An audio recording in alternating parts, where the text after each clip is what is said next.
షిరిడి నుండి కాకినాడ వెళ్తున్న సాయినగర్ ఎక్స్‌ప్రెస్‌లో దోపిడీ దొంగలు చొరబడ్డారు. బాధితులు తెలిపిన వివరాలు: అర్ధరాత్రి ఎక్స్‌ప్రెస్‌లోని రైల్వే ఏసీ కోచ్‌లలో నిద్రిస్తున్న సమయంలో 30 మంది ప్రయాణికుల బ్యాగుల నుంచి 25 లక్షలు విలువైన ఆభరణాలు, వస్తువులు, సెల్ ఫోన్లు దోచుకెళ్లారు. బాధితులు ఫర్నీ బై ద నాడ్ స్టేషన్ వద్ద చోరీని గుర్తించి సికింద్రాబాద్ స్టేషన్‌కు రాగానే రైల్వే పోలీసులకు ఫిర్యాదు చేశారు. 2-2:30 ప్రాంతంలో దొంగలు పడ్డారు. ఆడవాళ్ళు ఏం చేశారంటే గొలుసులు, గాజులు, ఫోన్లు అన్నీ హ్యాండ్ బ్యాగ్లో పెట్టుకుని తలకింద పెట్టుకుని పడుకున్నాక 2:30 ప్రాంతంలో తలకిడ కింద కూడా తీసేశారండి. తలకిడ కింద తీసేశారు. మొత్తం అన్నీ మా B4లో అటువైపు ఇటువైపు 3 బోగీల్లో దొంగతనం జరిగింది. సుమారు 20 నుంచి 25 లక్షల వరకు పోయాయి. అందరూ ఏడుతున్నారు. 2 గంటల టైంలో తీసేశారండి బ్యాగ్,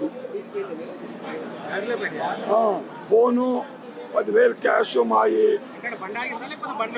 బండి ఆగలేదండి, బండి వెళ్తానే తర్వాత ఆగిందండి. బండి పోయిన తర్వాత ఆగింది.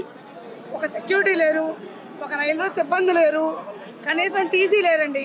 టీసీని జరిగాక మేము చూసుకుని అడిగితే క్యాజువల్గా ఎప్పుడు జరిగేది కానీ సమాధానం చెప్పారండి. పల్లీలో ఆగామండి. పల్లీలో కంప్లైంట్ ఇస్తే బీదర్లో ఆగమన్నారండి. బీదర్లో కంప్లైంట్ ఇస్తే సికింద్రాబాద్కి వెళ్ళమన్నారండి.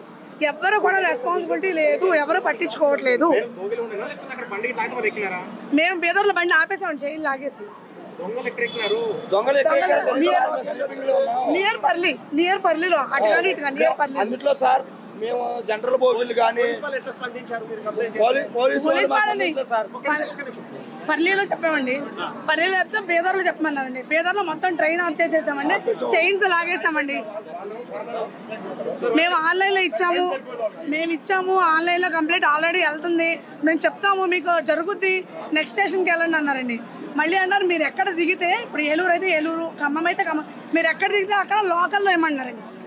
అంతకుముందు ఏం చెప్పారు, ఇది కర్ణాటక కదా, ఈ రాష్ట్రం వేరే చెప్తున్నారండి, మధ్యప్రదేశ్ వేరే చెప్పారంటే బేదర్లో లేపాటికి మీకు రెస్పాన్స్ చెప్తా ఉన్నారు. మాకు సికింద్రాబాద్ ఇప్పుడు ఒక 30 లక్షలు జరిగింది.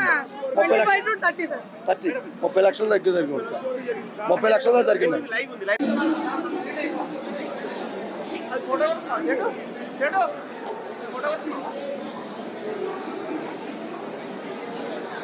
ఏమంటారు